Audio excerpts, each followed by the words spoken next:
স্থানীয় সরকার নির্বাচন নিয়ে রাজনৈতিক দলগুলোকে মার্জিত বক্তব্য দেওয়ার আহ্বান জানান উপদেষ্টা আসিফ মাহমুদ।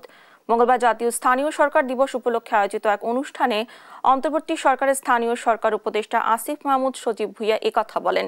তিনি বলেন, অনেক রাজনৈতিক নেতৃবৃন্দ বিব্রতকর বক্তব্য দিচ্ছেন, তাদের ভাষা আরও মার্জিত ও ভদ্রচিত হওয়া উচিত। তিনি আরও বলেন, রাজনৈতিক মতভেদ থাকতেই পারে, তবে আমাদের উচিত স্বাধীনতা বজায় রেখে জনগণের সামনে বক্তব্য প্রদান করা।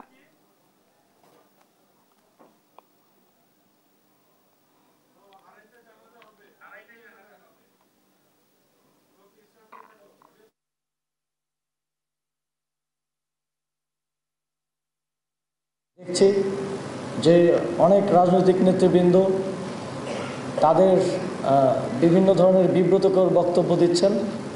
আমরা আহ্বান জানাবো, জুলাই গণঅভ্যুত্থানের পরে বাংলাদেশের জনগণ সকল ক্ষেত্রে ইতিবাচক পরিবর্তন দেখতে চায়। আপনারা আপনাদের বক্তব্যে আরও মার্জিত এবং ভদ্রচিত হওয়ার চেষ্টা করবেন।